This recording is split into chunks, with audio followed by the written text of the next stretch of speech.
76वें गणतंत्र दिवस पर जब प्रधानमंत्री नरेंद्र मोदी कर्तव्य पथ पर भारत की गौरव गाथा देख रहे थे, भारतीय सेना का शौर्य देख रहे थे, ठीक उसी वक्त आजाद समाज पार्टी के मुखिया और नगीना सांसद केंद्र की मोदी सरकार और राज्य की योगी सरकार पर निशाना साध रहे थे।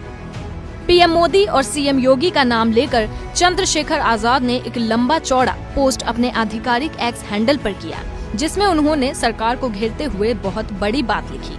बतौर चंद्रशेखर, जब एक ओर देश संविधान लागू होने की 75वीं वर्षगांठ मना रहा है, वहीं दूसरी ओर तथाकथित धार्मिक राज्य के नाम पर मनु के विधान को लागू करने की साजिश रची जा रही है। क्या गजब नौटंकी चल रही है।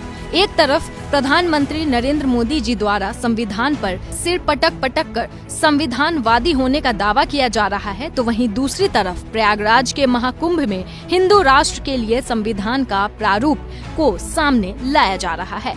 भारत का संविधान स्वतंत्रता, समानता और न्याय की गारंटी देता है। इसमें मनुस्मृति और चाणक्य नीति जैसे पुराने और भेदभावपूर्ण नियमों से बदलने की कोशिश करने की बात करना न केवल असंवैधानिक है, बल्कि यह आधुनिक भारत की संकल्पना के खिलाफ है। मनुस्मृति, जो जातिगत एवं लैंगिक भेदभाव और सामाजिक असमानता का प्रतीक है, को आधार बनाना भारत के संविधान द्वारा प्रदान किए गए मौलिक अधिकारों का सीधा उल्लंघन है। यह कमजोर वर्गों, महिलाओं और समाज के हर उस व्यक्ति के अधिकारों पर हमला है जिसे संविधान ने समानता का अधिकार दिया है। यह भारतीय लोकतांत्रिक के लिए एक गंभीर खतरा है। यह देश को विभाजित करने, कमजोर वर्गों को उनके अधिकारों से वंचित करने और धार्मिक उन्माद फैलाने की एक सुनियोजित साजिश का हिस्सा प्रतीत होता है। यह विभाजनकारी और असमानता बढ़ाने वाला कदम है। भीम आर्मी चीफ का गुस्सा यहीं नहीं थमा, उन्होंने बीजेपी सरकार से जवाब मांग लिया।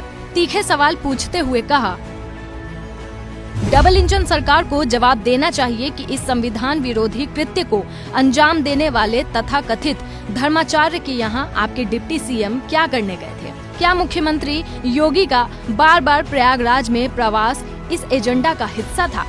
अगर ऐसा नहीं है तो संविधान विरोधी सोच रखने वाले इन देशद्रोहियों पर कार्यवाही क्यों नहीं की जा रही? के आगे नगीना सांसद ने केंद्र और राज्य दोनों सरकारों को खुली चेतावनी दे दी। बोले, कान खोलकर सुन लो संविधान विरोधियों, भारत का संविधान हमारी राष्ट्रीय एकता, अखंडता और लोकतंत्र की नींव है। इसे कमजोर करने की कोशिश आजाद समाज पार्टी के संविधानवादी कार्यकर्ता किसी कीमत पर पूरी नहीं होने देंगे।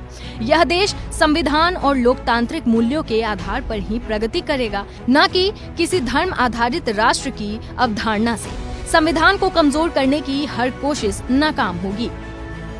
चंद्रशेखर आजाद इसलिए इतना आग बबूला हो रहे हैं क्योंकि चर्चा है कि अखंड हिंदू राष्ट्र का पहला संविधान महाकुंभ में वसंत पंचमी के दिन जनता के सामने रखा जाएगा। उस दिन 3 फरवरी पड़ रही है। जानकारी के मुताबिक 12 महीने 12 दिन में हिंदू राष्ट्र के संविधान को उत्तर और दक्षिण भारत के 25 विद्वानों ने तैयार किया है। चारों पीठ के शंकराचार्य की सहमति के बाद इसको केंद्र सरकार को भेजा जाएगा। इस हिंदू राष्ट्र संविधान निर्माण समिति के संरक्षक शांभवी पीठाधीश्वर स्वामी आनंद स्वरूप महाराज बताए जा रहे हैं।